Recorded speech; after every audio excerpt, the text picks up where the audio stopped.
हरे कृष्णा दोस्तों हमारे चैनल पर आप सभी का स्वागत है। दोस्तों, श्री कृष्ण जी की मूर्ति घर में रखने से क्या लाभ मिलता है, तो आइए जानते हैं। हिंदू धर्म में श्री कृष्ण का बहुत ही महत्व है। लोग भगवान श्री कृष्ण की पूजा करते हैं। कई लोगों का मानना है कि भगवान श्री कृष्ण की उपासना करने वाले लोग कभी भी निराश नहीं होते हैं, उनके जीवन में सदा सुखी रहती है। भगवान श्री कृष्ण अपने भक्तों का मन मोह लेते हैं, उनका हर रूप लुभावना होता है। धर्म शास्त्र में बताया गया है कि बचपन में श्री कृष्ण माखन चोरी करते थे, गोपी के वस्त्र हरण करते थे। बचपन में वे बेहतरीन नृत्य कला भी जानते थे। भगवान श्री कृष्ण की उपासना करने के लिए उनके भक्त उनकी मूर्ति घर में स्थापित करते हैं। उनकी मूर्ति स्थापित करने के बाद लोगों को विशेष रूप से कुछ खास बातों का ध्यान रखना पड़ता है। अगर आपके घर में भी किसी देवी देवता की मूर्ति स्थापित हुई है तो उनके लिए विशेष रूप से पूजा अर्चना करनी चाहिए। कम ही लोगों को मालूम होगा कि भगवान श्री कृष्ण की मूर्ति स्थापित करने के बाद क्या करना चाहिए। आज हम आपके लिए लाए हैं विशेष रूप से भगवान श्री कृष्ण की मूर्ति स्थापित करने के बाद किए जाने वाले उपाय।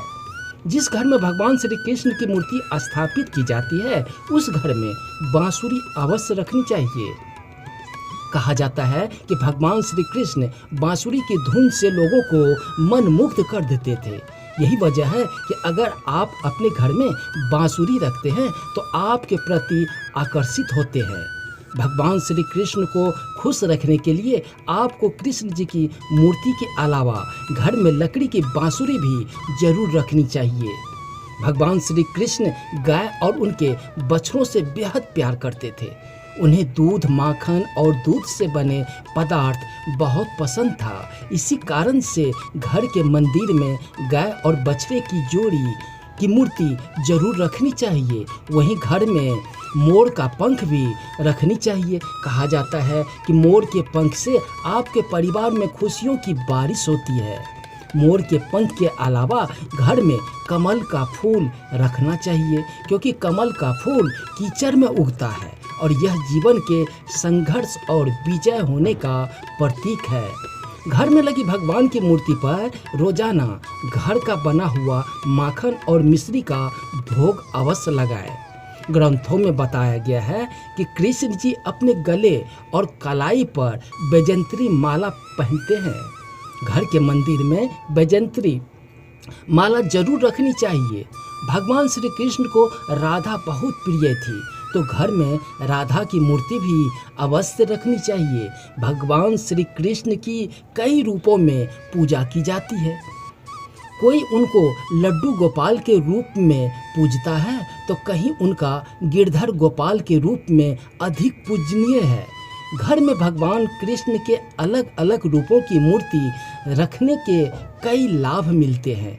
तो आइए जानते हैं कि घर में लोगों को देवी देवता की तरह तरह की मूर्तियां रखते हैं। सनातन धर्म में सभी देवी देवताओं का एक विशेष स्थान है। इसी प्रकार भगवान श्री कृष्ण अपना एक विशेष महत्व रखते हैं। अगर आप घर में भगवान श्री कृष्ण की मूर्ति लगाते हैं तो इससे आपको कई तरह के लाभ मिलने वाले हैं। राधा कृष्ण प्रेम का प्रतीक माने गए हैं। ऐसे में अगर आप अपने घर में राधा कृष्ण की मूर्ति या तस्वीर रखते हैं तो इससे पति पत्नी में रिश्ते में मिठास आती है और तनाव दूर होती है। पति पत्नी के बीच प्रेम बढ़ता है। यदि पति पत्नी के रिश्ते में किसी प्रकार की अनबन चल रही है तो उन्हें एक साथ प्रतिदिन राधे कृष्ण की पूजा करनी चाहिए।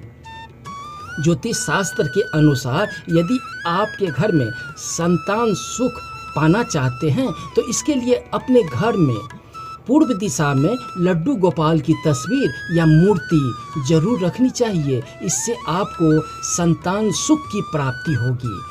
मान्यता के अनुसार अर्जुन को गीता का ज्ञान देते हुए भगवान श्री कृष्ण तस्वीर या प्रतिमा लगाने से घर के सदस्यों के आत्मविश्वास बढ़ती है। मान्यता के अनुसार घर में भगवान श्री कृष्ण की गोवर्धन पर्वत उठाते हुए प्रतिमा या मूर्ति रखने से आपको भगवान श्री कृष्ण की रक्षा प्राप्त होती है, क्योंकि यह मूर्ति संरक्षण का प्रतीक होता है। भगवान श्री कृष्ण की कालिया नाग पर खड़े हुए मूर्ति लगानी चाहिए। तस्वीरें शत्रुओं पर विजय प्राप्त होती है।